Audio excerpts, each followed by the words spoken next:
Welcome to the Richard Robbins Show, where we coach you to greatness. Welcome back to the show. Today we have a wonderful guest with us today, Alex Hripko, who is the top 35 under 35 and a part of LePage Chairman's Club.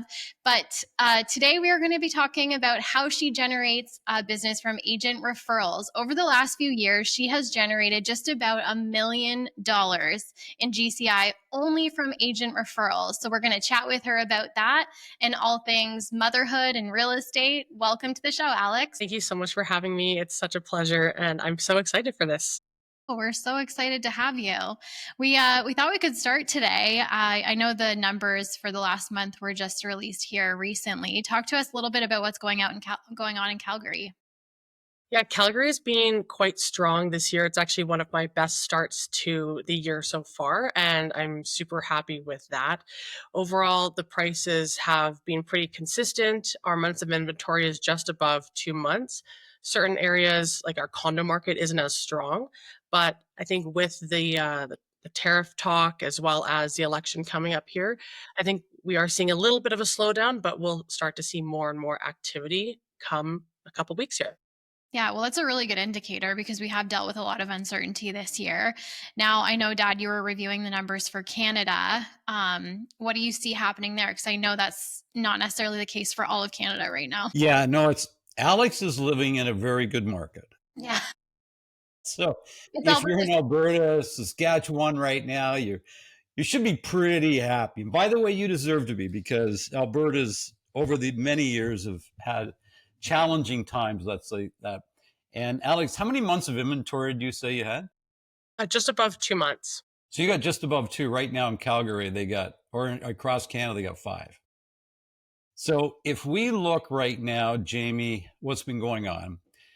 Sales were down in March, and as we record this, we're a few weeks into April, if you will. Sales were down, quite a bit in March. Not only over March of last year, but they were also down over February of this year, which is somewhat unusual. We don't usually see that. We usually see January, and then it picks up a little speed in February, a little more speed in March, and then April, May, June, usually 3 great months. And then it slows down a little bit for the summer. So what we're seeing right now overall, and this is in Canada, is we are seeing that sales are quite a bit off. There's no question. And inventory is rising. As I said, we're up to 5 months of inventory. So if we look at Canada as a whole, really what we're dealing with right now is a very balanced market. But it's really the tale of a couple markets. And what I mean by that is if you take Ontario and BC, that's where sales are down the most and inventory is up the most. Well, if you take most of the other provinces, they're doing much better right now. So it's interesting. Well, I know Alex is not just killing it because of what's going on in the market. We all know it's like the activities that we're doing every single day that will dictate your success in this industry, regardless of the market conditions. So we're going to jump in, and Alex is going to talk a lot about how she generates business, and we'll get into that. And we'll chat about motherhood as well. I know you're a new mom, so we'll get into that too, because I know being a mom in real estate is not easy, right? Being a working mom, being a mom, period, is not easy. So we'll talk a little bit about that as well. So why don't we get started, Alex? Talk to us about what your primary strategies are for lead generation and what you're doing to generate business every day. For sure. So the primary things, well, I guess when I really look at my pillars of my business, I have repeat and referral is a major part of my business. And then agent referrals is next up. And then there's a few others that are not as high up in the list there. Now, for agent referrals, that is something that we will talk about a little bit more in detail. So when I go back to my repeat and referral, a lot of it is just going to just really connecting with my database, whether it be through calling them, client events, drop-bys, really things that you guys at the Richard Robbins Group teach us to do is just providing value to our clients in any way possible, whether it be just a little goodie, or it could be value with respect to statistics and data and our opinion, because again, they trust us because we are experts in our field, right? daily, a lot of it is calling and texting our client base so that we can touch base with them. Each week, we are updating our owners who have listed their properties, because we want to make sure we're top of mind for them, that they know that we are thinking about selling their home every day. And even our buyers, actually reaching out to them, talking about what is the current economic activity, and if there are any properties that are of interest, and kind of just pushing them to the next step, or helping to guide them to where they want to be. In this market, Alex, you've sort of said, you talked about communication. And I think one of the keys right now is ongoing communication with buyers and with sellers, because it's not the way it was. If we go back and, we sort of post COVID, if you will, when the market was really good, buyers and sellers were somewhat self-motivated, because let's face it, buyers are, they lose a house, they see there's multiple offers. So they were a little more aggressive and in the game. And of course, sellers, they list your house at anything, and you couldn't underprice the house, basically. Well, I think what you're saying right now is the key for everybody out there, whether it's your past clients, whether it's the buyers you're working with, whether it's the sellers you're working with. I'm not convinced that you could over communicate right now. Totally agree. I And I think think it's a big part of it. what I think it's important, though, is many of us just talk to our sellers and update them, but I think it's really important to be front of mind to our buyers as well, not just tossing them on a search and hope that they'll reach out to us, because we need to be showing them our value as well, that we're helping them find a home. Yes.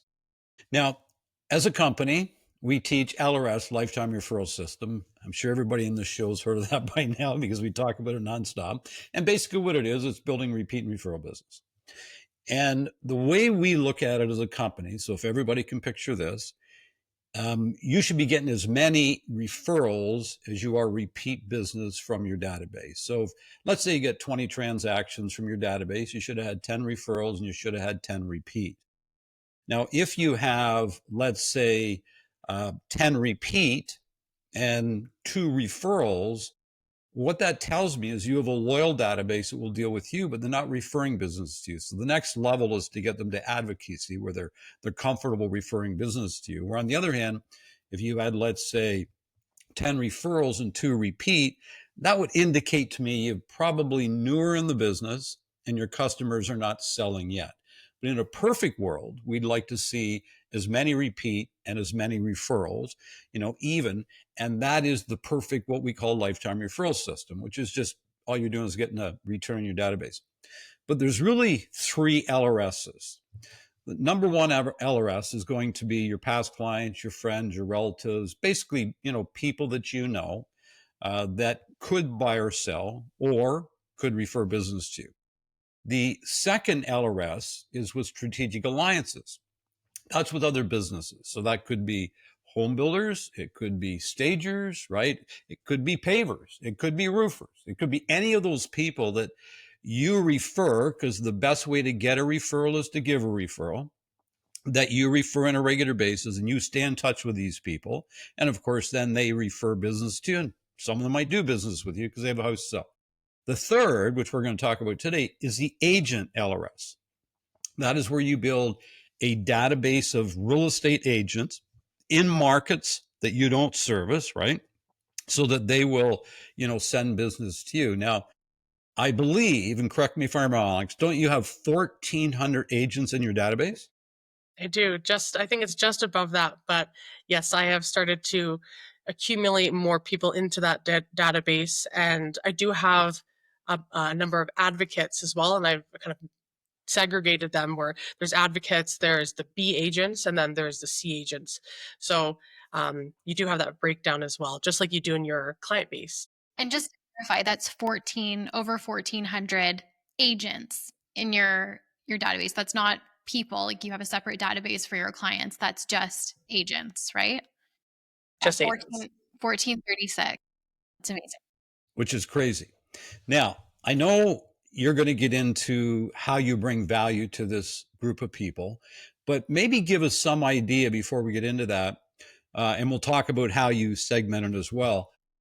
How much business have you gotten from those agents? And I know you're not getting it from all 1,400 because you have your advocates. So they're the ones sending business to you. Then you got your B and your C's, and your B and your C's you want to turn into advocates. And I'll talk about how you determine whether they're an advocate, they're an A, B, or C. How many advocates do you have, and how much business has that represented in the last few years? So I have about 48 to 50 advocates within that database of agents. And so when I say advocates, it's those agents are the ones referring me, but also those agents are the ones who are referring other agents to bring their clients to me. So there's many people, especially within that Chairman's Club group, where they are essentially guiding the other agents within their brokerages if they're looking for an agent in Calgary to call me, right? And so roughly that percentage of my business is about 40%. It has gone down a little bit over the past couple of years, mainly because there's a little bit less migration, but on top of it, I had a child. So I've a little less business this year or this last year. I get it. So if you look the last 3 years, uh, 3 to 4 years, I'm guessing at this number. I've seen the number before, but I'm going to say it's up around 80 to 90 transactions have come from the advocates that you have in your agent LRS over the last 4 years. Yeah, give or take that number for sure. It's crazy. So it is. I mean, it's a really great system, and I think a lot of it is really natural. Where you're building these friendships and these relationships over time, and people like you because of they like me who I am and the services that I offer, but also updating them as well throughout the process, not just receiving a lead and they never hear from them, never hear from me again. So there's also that relationship building as well, but we do have essentially that LRS plan with respect to a yearly plan of touch points to these agents so that they remember who I am as well. Because, we all go to conferences, we all go to events, and we meet other agents in the same market. And sometimes you think, okay, I met this new person, I'm going to now send my referrals to them. But if they still get the value from me, maybe they'll still think of me instead of that agent, or they could think of both of us, right? It depends on maybe who that client is and what they're looking for as well. So how do you so you said you've got advocates, A's and B's. How do you determine whether the advocate, which obviously is probably referrals, but how do you determine an A or a B? So B's are more that if we're contacting each other on a more regular basis, but maybe they haven't sent a referral, but we have a really good like connection and relationship. C's are more so just agents we've met and I'm trying to work and build that relationship as well. While A's or the advocate clients or agents, pardon me, are the agents who have sent those referrals, who have recommended me. Like even if I see them on Facebook, for example, and they toss my name out as a recommendation, I've moved them up to A if they're not there already. And also, a lot of the time, it's an agent saying, hey, I gave your name to so and so in my office. They'll probably be reaching out to you. So, again, when they let me know, they get bumped up to that A, A list. Now, why don't we talk about some of the specific touch points that you're doing? Because what I love about this system is it's very simple. It's not overly complicated. And when it comes to like an agent LRS, with our typical client lifetime referral system, we'd recommend anywhere from like 27 to 33 touches a year. Whereas with this agent referral system you're really doing more to like 4 to 6 touches per year. So it's a lot less intensive as far as that goes. So why don't you walk us through what are some of the touch points that you're doing every year? Now, just a minute. Before we get on the touch points, I want to ask all the listeners right now, don't do this if you're driving, but if you're not driving, right now you need to be taking notes. Okay, take it away, Alex. Okay. So we looked at the number of touch points. We did base off the agent LRS from the client LRS, where agents really don't want to be contacted 30 times a year from another agent. That's way too much. We already get bombarded with emails. So really that 4 to 6, you might even go to 8 touch points a year is a good sweet spot. Of course, you have like the birthday notes, but also connecting at events. So it depends on how many times you go to events, right? We have our branded events and we have the RI coaching events, and there's a number of other industry events that you might end up going to and connecting with various agents. And with that, you also might have a couple of other touch points as well. If you know they're going to the event, or you might reach out to them prior to then try to set up a time to get connected and touch base with them during the event, or even after, asking them, hey, what did they learn? What's something they're going to be implementing into their business and things like that. I also do something called a quarterly email with a golden nugget. So I love this because it's adding value to their businesses. It's not just me talking about the Calgary market, because quite frankly, they don't really care about the Calgary market unless they are interested in pursuing Calgary themselves. Now, it's a lot of it's just talking about what I do in my business and what's really working for me, because that could be of value to them. Where recently I shared that we updated our listing presentation and our buyer presentation, and I was very open. I said, here it is. Take it, use it, do whatever you'd like with it. And the response I got from that was unbelievable. People were so thrilled, because everyone always wants to update their presentations. And if they have a presentation from someone else that they might respect, or they know that does a lot of business, then they will take the pieces that resonate with them and use it to their advantage as well. A really fun thing that I did last year was a spring market survival guide. So essentially, I took it from a friend in Winnipeg who did it, and I was a recipient of it, and I thought it was a fantastic idea. Where essentially, it's a bunch of things that would benefit them in a busy spring market. There's gum, a Tim's gift card, an energy bar, chocolate bar, lip chap, things like that, so that they have it in their car. They don't have time to go grab dinner. They just have a quick granola bar, or they need a coffee, a pick me up in the day. So go to Tim Hortons, right? So just something really fun and playful, but again, very strategic on who I sent that to, because of course cost is a factor as well. I can't just send it to 1,400 realtors. So I had to be very selective with that.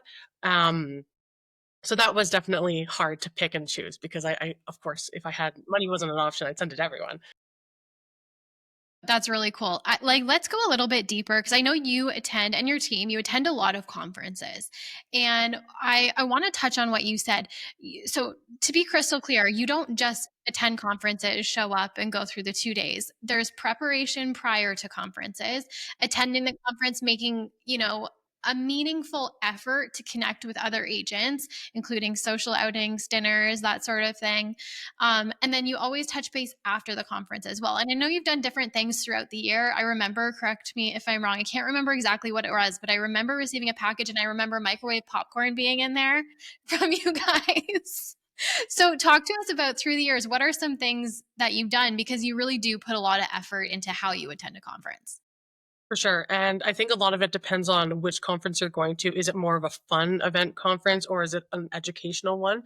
Like, COVID was a really interesting time because we had a lot of fun with it, because of it had to be virtual, right? We sent out the popcorn with a little note just saying enjoy the show.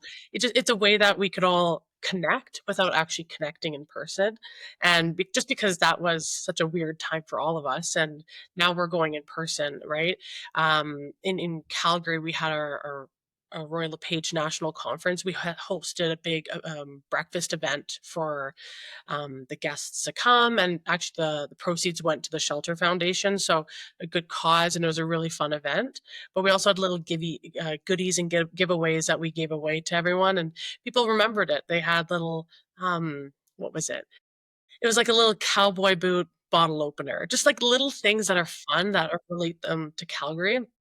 It wasn't necessarily branded, but it's something that now they'll look at it and they'll think of us, which again has that connection, right? So we have a members retreat coming up in Halifax. And one of our coaching members in Halifax is doing what is it, the first night, Jamie is doing a Scavenger hunt for scavenger hunt with our and members, and they're going to get gifts. And then he's doing a trivia one morning to, lightly to get the day started. And that's sort of what you're talking about. So Peter's going to a lot of work to prepare for all of our members going to his city. And that seems like exactly what you did in Calgary. By the way, you had a hell of a speaker at that conference, remember? Yeah, we had you there, Rich. I'm just kidding you. But anyway, um, so, but when you go to an event, How do you get 1,400 agents? Now, I know they're not all advocates, but you got 1,400 agents. So here's what I know. You got 1,400 names, you got 1,400 email addresses, and you got 1,400 phone numbers. How do you go about, connecting with them and getting all their information? I know it's pretty easy to get a business card, but, what do you do? How do you connect with them? So when I meet with at a conference or an event, if people have business cards, I find that that has shifted a little bit. People aren't as open to giving out their business cards, or they forget to bring them, or we have the virtual cards. A lot of it is if it's a virtual one, I take a screenshot of it after they've input into my phone, so that I know to go back to it, because once it's in the phone, I can't remember the name sometimes or the face.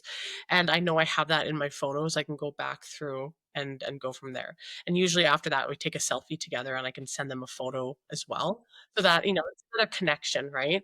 Um, a lot of it is, if I do have business cards or even those screenshots, I give it to my administrator to input into my follow-up boss system and create a plan, right? So they all go through it, the plan, and it's I don't know how he organized it, to be quite honest. This is why we have the administrator is in our lives, because they do everything amazing.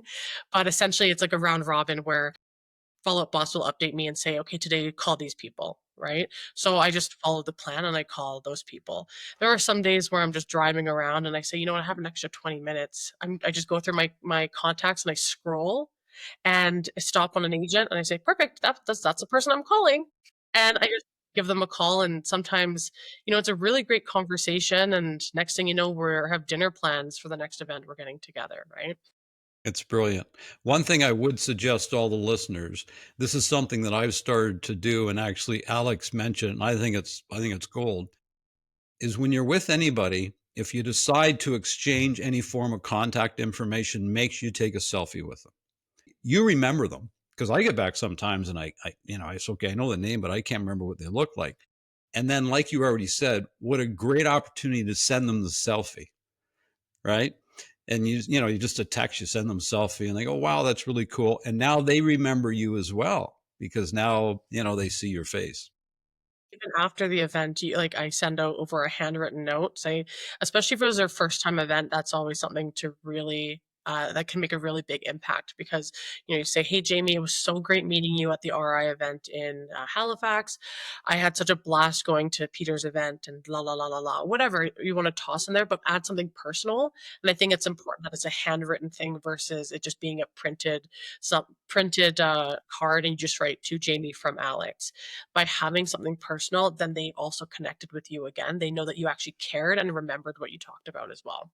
Yeah, well, you're reminding them, you're giving them a story, right? Stories are like peanut butter to the mind, and that's what's going to make people remember you. And I love the preparation and the thought that you put in prior to attending a conference, the thought and preparation you put while you're there and following. What drives me absolutely nuts is people attending a conference and they're sticking a business card on everybody's chair, or they walk up to you and they throw you a business card. I'm like, that is not networking. Like, I'm sorry, that is not networking. What we need to do is we need to be connecting with people, right? And that's personal, that's thoughtful, that's creative, and that's what you do so exceptionally well. So let's do this. I know Jamie's got some conversations around motherhood, because, I've never experienced motherhood. I've only experienced fatherhood. So I want to just review a little bit for everybody listening. Number one, they've got to, when they go to these events, and it really doesn't matter what event. This doesn't even have to be a real estate event. This could be a social event, right? Whatever. So the first thing you're going to do is you're going to try to connect with some people, get to know them, have a conversation. Once you've got to the point you sort of want to exchange information, then you want to grab a selfie. You got the selfie, you go back, you write them a thank you note, maybe send them a text with a selfie in it. And a thank you note's going to involve, something, right, that's memorable. Let's just say that. Now they're in your database. Now what you do is you 4 times per year send them what you call a gold nugget.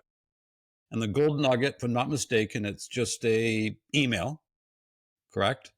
And you sent them your new listing packages and buyer packages, which, let's face it, could be invaluable to many of them. And everybody come up with a quarterly golden nugget. So that's 4 communications a year. And then you also said, if you're going to an event in advance, you will reach out to them and plan coffee, dinner, lunch, something like that if you possibly can. Give us some other things you're doing that I might have missed. I could just be during Thanksgiving. I've done a little like I'm thankful for you, especially those advocate agents, and same thing for Christmas or holidays. Just saying, Merry Christmas, another handwritten card, because again, we are usually the ones giving gifts. It's sometimes nice just to receive something, right?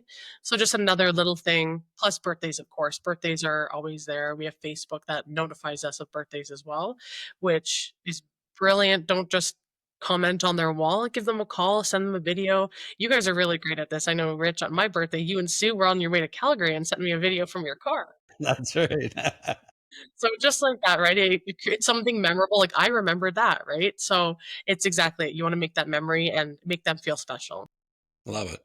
Now, I've got my numbers now in front of me here. So, the last 3 years, you've basically done 80 transactions from referrals. And let's just say last year wasn't as good as most because you had a baby, right? You weren't involved as much, which is cool. But still, you've done 80 roughly. What's your average commission? Average commission is just about $10,000 to $15,000. Okay.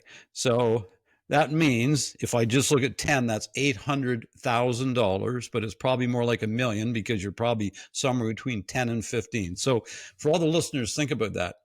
The last 3 years in a row, she has made roughly, give or take, $1 million from agent referrals, right? And what she's talking about here is very inexpensive to do, which is pretty cool.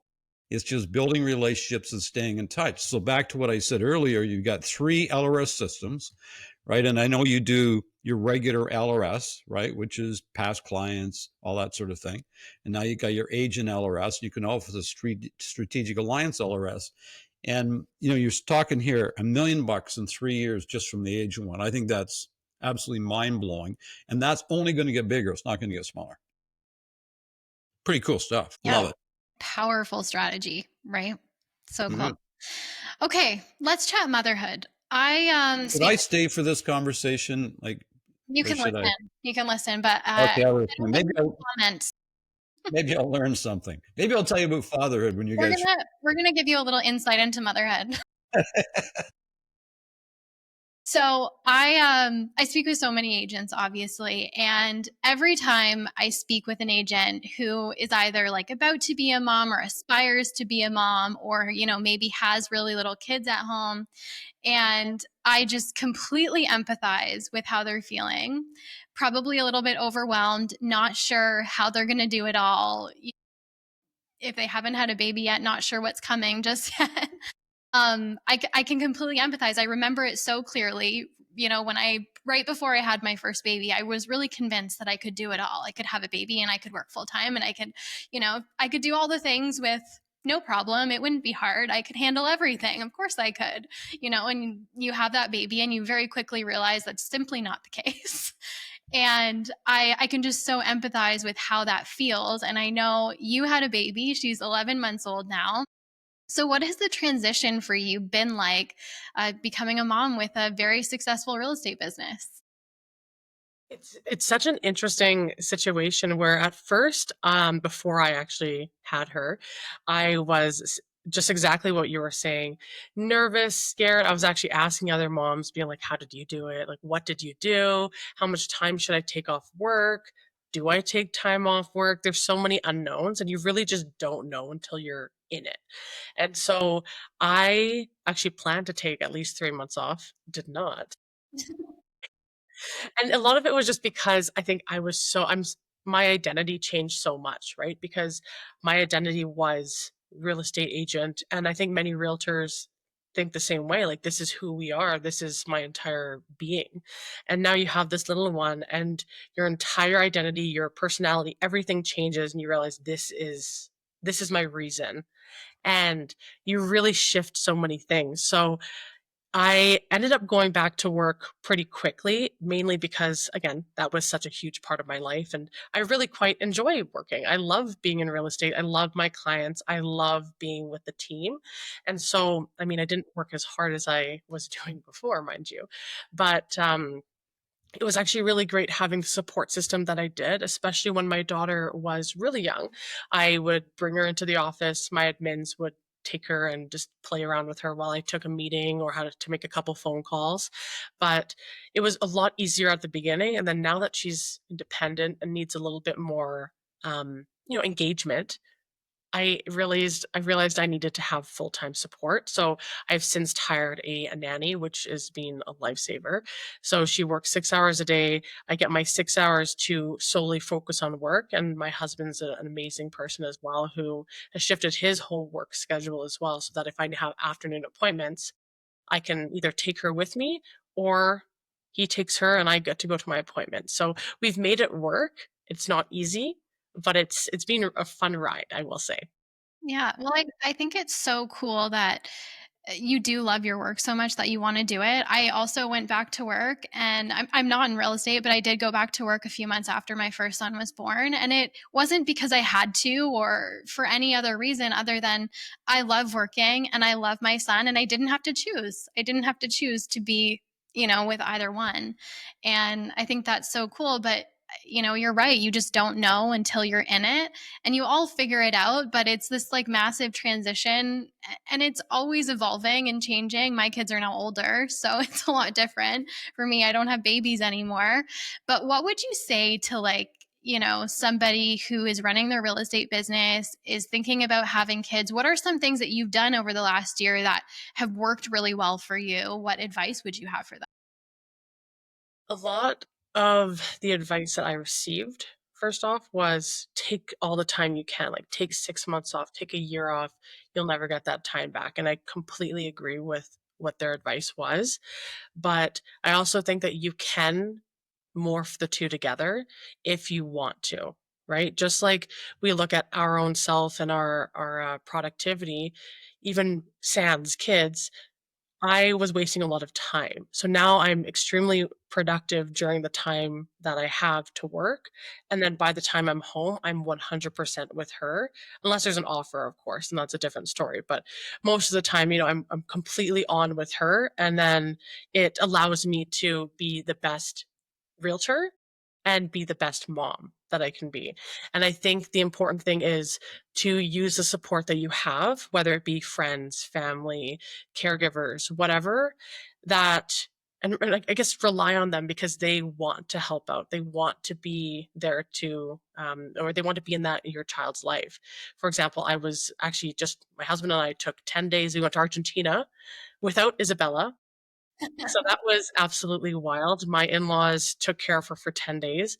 They said it was the best time, but also 10 days is too much.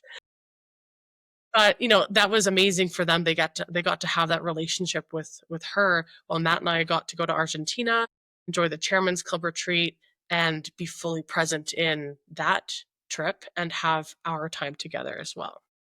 Yeah, and you know what I think is so cool about is I just think there are so many ways, especially in real estate, where you can incorporate your kids into your work. I take my kids to the office. If there is a day where somebody's home and I've got to go into the office, they come with me, and I understand that's a privilege and that's not the case for everybody. But if you're working in real estate, you have the opportunity to incorporate them into your world, and I remember growing up as a kid, I was very involved in my parents' business as well. And I think it's a gift, right?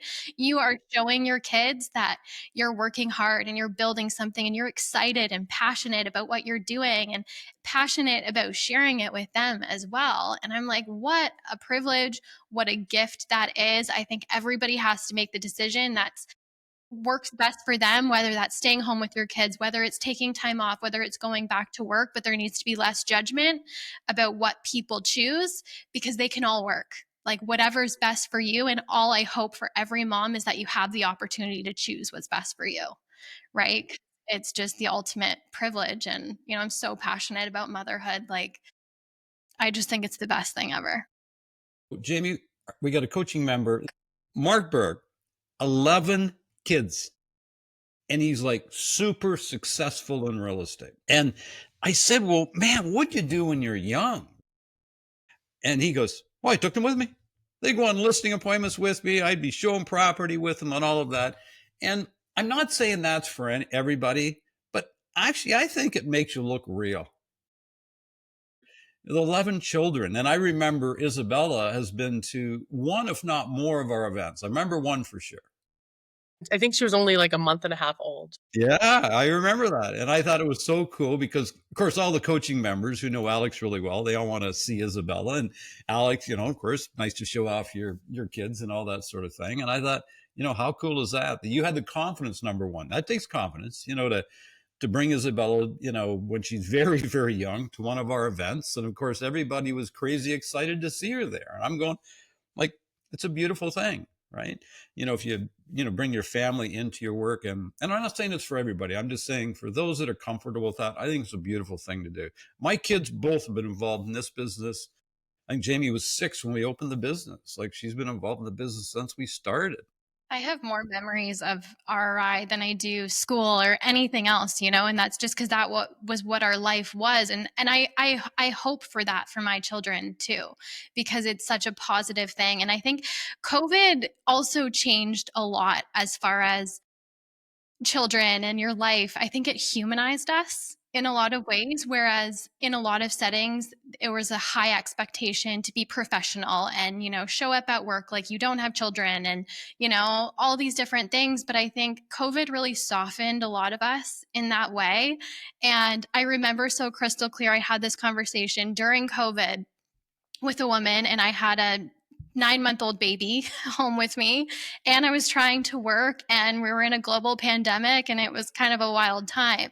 And I had to take this call. And traditionally, I wouldn't take a call when I'm with my 9-month-old baby, but it was just an exception. She had a quick question. It wasn't, there's a time and a place where you need to be focused and not have your children around. That's not what I'm saying. But I was on the phone with her and I said, "Hey, I am so sorry. I just want to let you know I've got my 9-month-old here, but I saw you called and I really wanted to make sure I got back to you.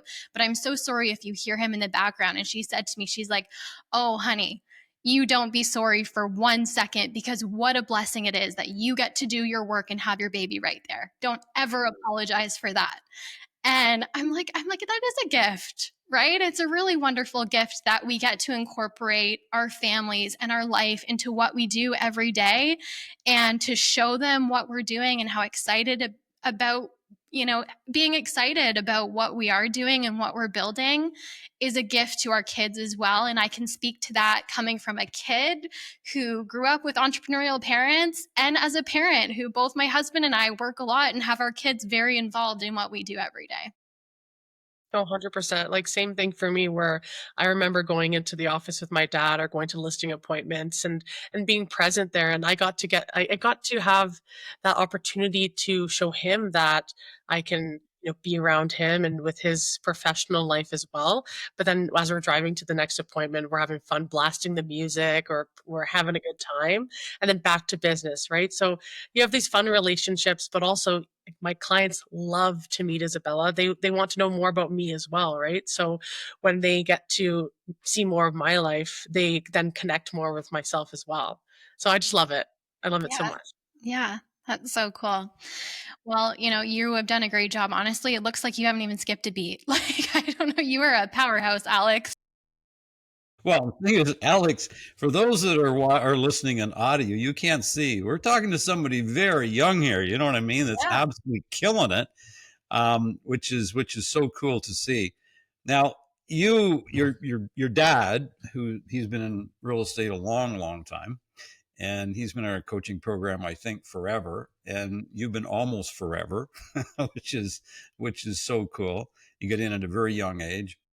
What do you think the single greatest benefit of, and I'm obviously a little plug here, but, for those listeners that are wondering about, oh boy, what's this RI all about?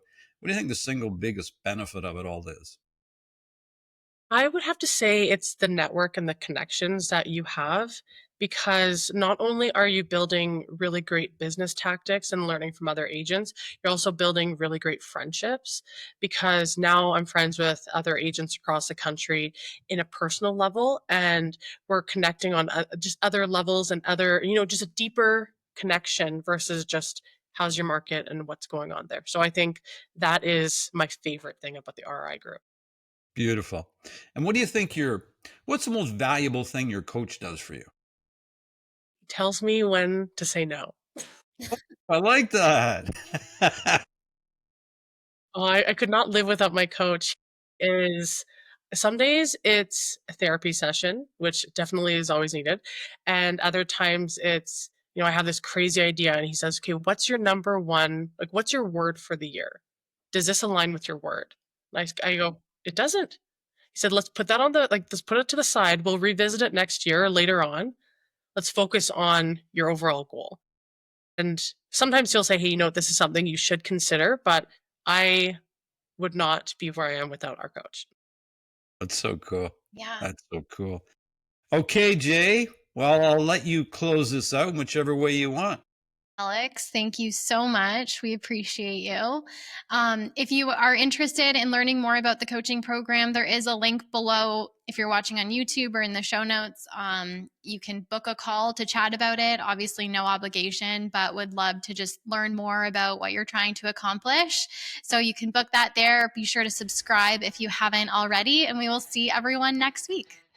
Alex, you're the best. Thank you so much for being with us today. We love you. Thank you both for having me.